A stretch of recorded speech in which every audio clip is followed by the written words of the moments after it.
मुख्यमंत्री नीतीश कुमार दिल्ली दौरे पर है और आज उन्होंने सबसे पहले दिल्ली पहुंच करके पूर्व प्रधानमंत्री अटल बिहारी वाजपेयी को श्रद्धांजलि दी। उन्होंने कहा कि उनके साथ नीतीश कुमार का बहुत ही अच्छा संबंध था और पहली बार बिहार के मुख्यमंत्री बनने में उन्होंने काफी हद तक उनकी मदद की थी। उनका बड़ा हाथ था इसमें। आपको बता दें कि नीतीश कुमार ने कहा कि वाजपेयी उन्हें बहुत मानते थे, उन्हें काफी लगाव था वाजपेयी से।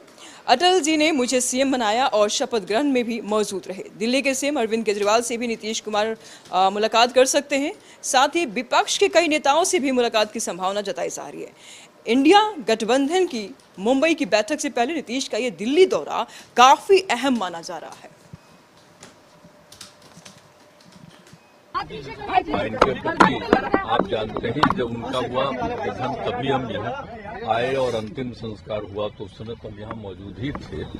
तो आज यहाँ आकर के और बीच में तो मान लीजिए कि कोरोना का दौर आ गया था तो इसलिए आज आकर के हमको मौका मिला। उनसे बहुत ज्यादा वो इतना प्रेम करते थे, इतना हम लोग उनकी इज्जत करते थे और हम कभी भूल नहीं सकते हैं उनको हमेशा। और उन्होंने किस तरह से कितना काम मुझको दिया और किस तरह से हमने किया और किस तरह से हमको सब कुछ करते थे, प्रेम करते थे, सब कुछ करते थे। और सब दिन जब तक वो रहे। और जब बताइए जब बिहार में हम तो जब मुख्यमंत्री बने तो वो बनाने के लिए तो थे ही और उस दिन शपथ पहली बार हुआ तो वहां पर भी वो गए। आगे भी हर प्रकार से उनसे मिलना और बीच में उनकी तबीयत खराब हो गई ये अलग बात है। तब भी हम लोग हमेशा ये उनका हो गया खैर बहुत बात 2018। तो इस पर तमाम जानकारी के लिए संपादक अशोक मिश्र जी इस वक्त हमारे साथ हैं। अशोक जी, मुख्यमंत्री नीतीश कुमार आज दिल्ली दौरे पर है और सबसे पहले उन्होंने अटल बिहारी वाजपेयी को श्रद्धांजलि दी। उनके कुछ शेड्यूल्स भी हैं, जैसे वहाँ के जो कांग्रेस लीडर्स हैं उनसे मुलाकात करेंगे, अरविंद केजरीवाल से मुलाकात करने की भी उनके शेड्यूल्स हैं। विपक्ष इस दौरे का कुछ और ही मायने निकाल रही, कई सारे मायने निकाल रही। कैसे देखते हैं आप इस दौरे को? देखिए, मुख्यमंत्री नीतीश कुमार का यह दौरा मुख्यमंत्री के मुताबिक ये निजी दौरा है, लेकिन वो सबसे पहले जब दिल्ली पहुंचते हैं तो पूर्व प्रधानमंत्री स्वर्गीय अटल बिहारी वाजपेयी के समाधि पर जाते हैं और उन्हें श्रद्धांजलि अर्पित करते हैं। तो कहीं न कहीं नीतीश यह दिखाना चाहते हैं कि अटल बिहारी वाजपेयी से उनका कैसा लगाव था। नीतीश ने इस अवसर पर सफाई भी दी है और कहा है कि कोरोना के चलते वो बीच में नहीं आए थे अटल जी को श्रद्धा सुमन अर्पित करने के लिए बीच के वर्षों में, लेकिन इस बार वो आए हैं। दूसरी बात यह है कि उन्होंने इशारों में कहा है कि वो अपना आँख का इलाज कराने के लिए आए हैं। नीतीश लगातार जाते रहे हैं दिल्ली और एम्स में वो अपनी आँखों का जांच भी करवाते रहे।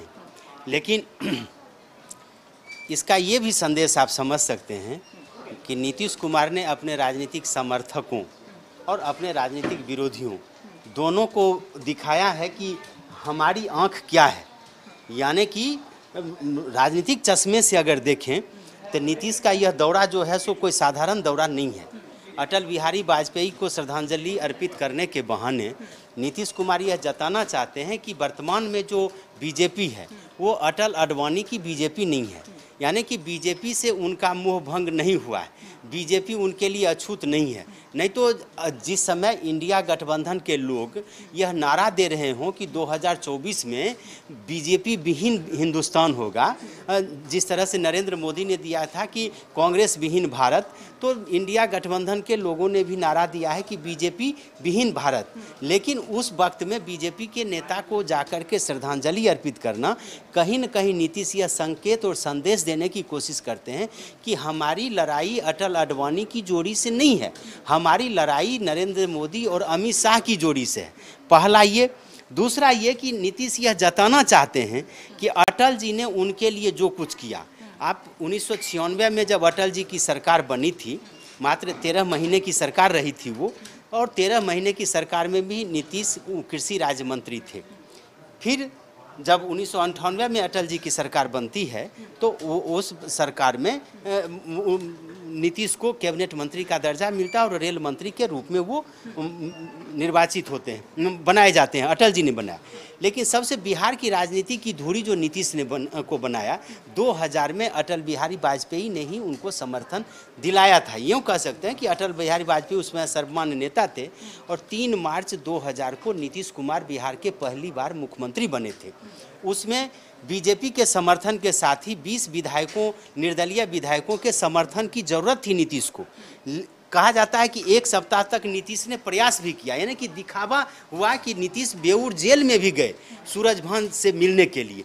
लेकिन हकीकत यह है कि नीतीश नहीं चाहते थे कि इन बाहुबलियों का समर्थन उन्हें मिले और आगे आने वाली सरकार में उनको कठिनाई का सामना करना पड़े।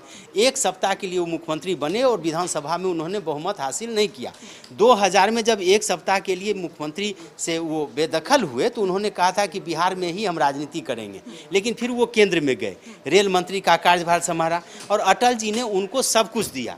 2005 में जब विधानसभा का फिर चुनाव हुआ मार्च के महीने में, तो उसके पहले जो चुनावी सभा हुई तो गांधी मैदान में ही अटल बिहारी वाजपेयी ने मंच से, जब वो अपनी सभा को संबोधित करके निकल रहे थे, तो उन्होंने एक संदेश जनता को दिया कि ये चुनाव नीतीश के नेतृत्व में लड़ा जाएगा और नीतीश ही भावी मुख्यमंत्री होंगे।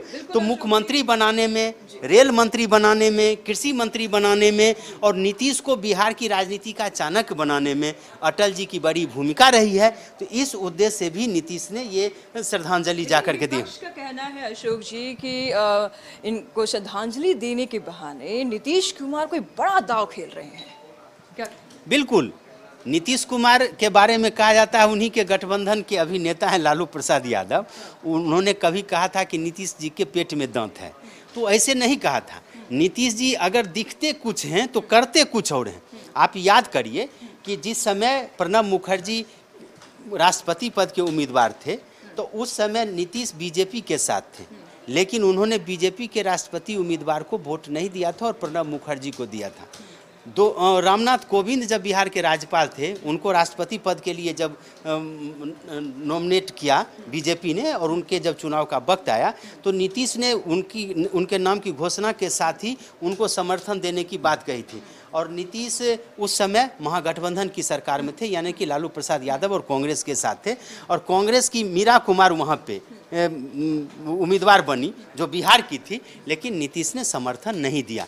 तो अभी की अगर बात करें तो नीतीश कुमार यहाँ भी अटल जी को श्रद्धांजलि दे सकते थे। उनके समाधि स्थल पर दिल्ली जाकर के देने का क्या औचित्य था? साफ संकेत है कि नीतीश कुमार ने बीजेपी के अंदर भी जो अटल जी के समर्थक हैं, आडवाणी जी के समर्थक हैं, मुरली मनोहर जी के समर्थक हैं, या नरेंद्र मोदी और अमित शाह की जोड़ी से जो नारा चल रहे हैं, उनको ये जताने की और बताने की का संदेश दिया है कि हम आपके करीब हैं, हम उनके करीब नहीं हैं, उनके विरोधी हैं, लेकिन हम आपके करीब हैं। ये दर्शाने की कोशिश नीतीश ने की है। दूसरा, इंडिया गठबंधन को भी यह संकेत देने की कोशिश की है, संदेश देने की कोशिश की है कि बीजेपी हमारे लिए अछूत नहीं है।